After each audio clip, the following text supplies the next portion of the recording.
Então, professor, primeiramente o grupo é composto por mim, Adriane e Fernanda, e a gente teve como objetivo fazer a urna eletrônica, né?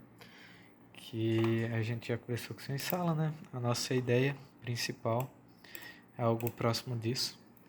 Esse esquemático fica meio bagunçado, mas eu acredito que eu consiga explicar mais ou menos a ideia.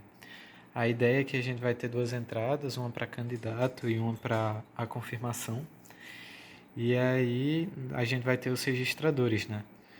Uma série de registradores, no caso um contador, né? Para o candidato A e um contador para o candidato B. Aí cada registradorzinho, a gente vai, no caso cada flip-flop, a gente vai contar com uma porta OR e uma porta AND. Essa lógica da porta OR e da porta AND é porque a princípio a gente usa um contador assíncrono, porém no início da nossa execução a gente tem que dar o reset. Então um jeito que eu achei é que a gente vai ter a entrada do reset, ela vai passar por um inversor, e aí o sinal de reset, quando for 1, vai no OR, que vai estar ligado ao clock daquele flip-flop, e o reset invertido, que vai ser o 0, vai para AND, que vai estar na entrada D. Então, obrigatoriamente, o valor armazenado ali vai ser 0, porque a AND, como vai ser um 0 com qualquer valor na AND, vai ficar 0, e um 1 com qualquer valor na OR vai ficar 1. Então, todos os flip-flops vão ficar com valor 0 armazenado. Mas como esse esquemático ficou muito confuso, vou reabrir aqui o GenLib para explicar com mais calma. Então, a gente vai ter a nossa urna eletrônica e aí tem os sinais que a gente vai utilizar. O primeiro deles, como eu falei, é o reset.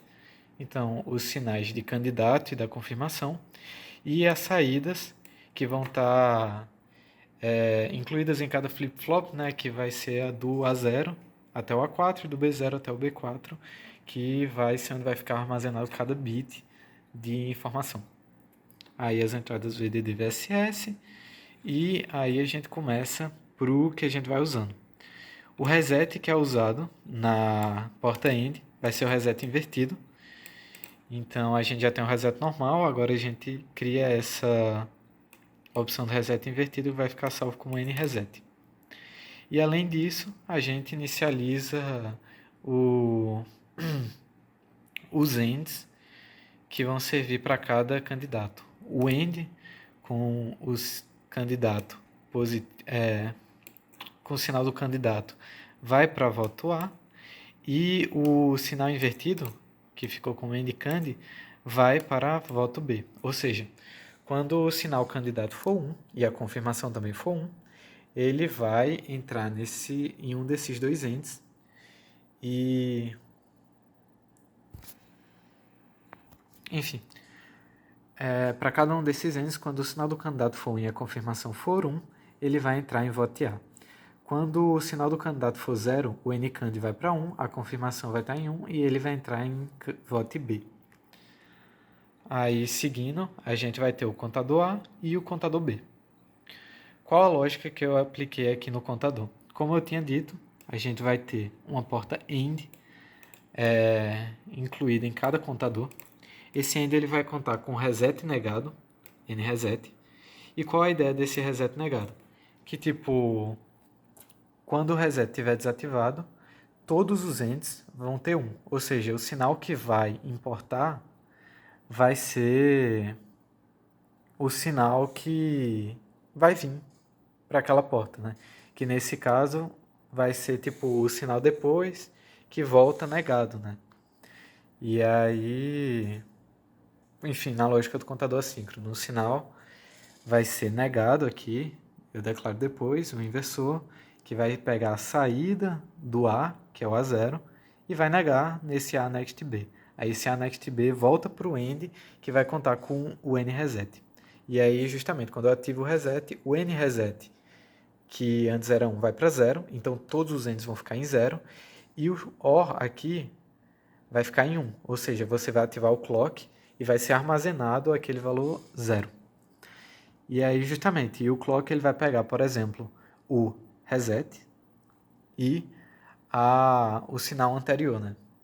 Que nesse caso vai ser o VOT-A. Aí essa operação vai resultar no clock, e aí no nosso flip-flop a gente vai ter esse clock feito a partir do OR, a entrada feita a partir do AND e aquela saída que eu vou inverter para inserir antes.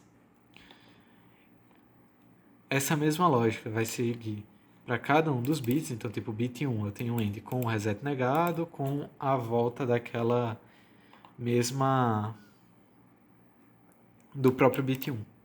Aí o OR a mesma coisa, vou ter o reset e o sinal negado do anterior, né?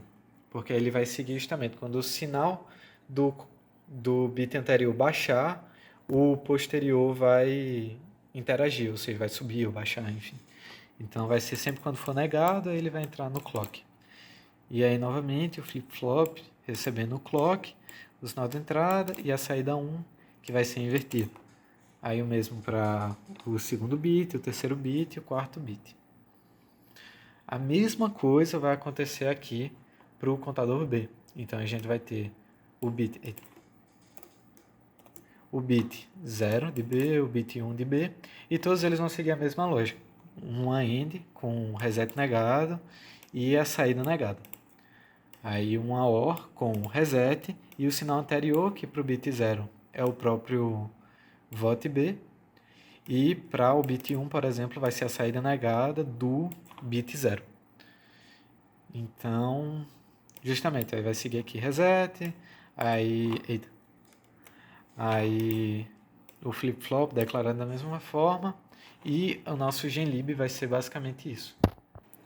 Depois disso, eu usei o genlib em eletrônica C, que é o arquivo onde está salvo o nosso código, e usei o genlib para transformar em VST. Depois disso, foi o procedimento padrão com o OCP, o Nero, tá certo? O OCP para posicionar, o Nero para rotear e depois o Cougar para transformar em SPI. Então vai ficar aqui o nosso sinal o nosso SPI, né? Com todas essas entradas, então eu acredito que não dê para percorrer uma por uma, até porque é bastante coisa, mas está aqui nosso sinal com as capacitâncias, já que eu usei o Cougar em AC, né? Por fim, a gente também tem o nosso circuito físico aqui no Graal, e é isso. Acho que não dá para passar muito por cima, porque enfim, fica esse circuito e muito grande, mas é isso daqui. Pronto, aí eu subi aqui o urna.cir, que eu acabei de lembrar que eu não mostrei. Então, o nosso urna.cir vai importar aquele urna roteado, né, o SPI. Aí vai definir o VDD VSS, o reset no momento inicial, né? Porque foi algo que eu até reparei que sem o reset, os flip-flops eles estavam já inicializando em 1. E aí, quando eu coloquei o reset, todos eles estão começando em 0 agora, tudo certinho. Aí, para o sinal de candidato e a confirmação, eu gerei 2 sinais aleatórios, né? É o do candidato a cada 13 microsegundos, né, com a largura de 7, o de confirmação com 17 e 2. Aí, cada um indo para 1,8 volts. Aí as entradas que eu puxei lá da própria definição lá no SPI. E é isso. Por fim, eu já tinha rodado aqui porque como a simulação acabou ficando muito longa, o run estava demorando um pouco, mas a gente já consegue puxar aqui os nossos gráficos. Então, para o candidato a gente tem aqui os sinais. Deixa eu só referir aqui. Candidato é o -4. Então, esse sinal aqui em -4, ele vai definir o candidato da vez, né? E esse daqui vai ser as confirmações. Então, sempre que esses dois se encontram em alto, como por exemplo aqui, né, nessa primeira entrada, a gente vai ter algo sendo contabilizado. depois só aqui, exatamente, que a confirmação está ativa, e você seleciona o candidato A, então ele vai contabilizar novamente e vai seguir. A lógica de contagem, como pode ver, está correta. Sempre que esse baixo ou de cima recebe uma alteração, e o mesmo efeito vai se propagando por todos os níveis, né, do bit 0 até o bit 4, que é o mais significativo.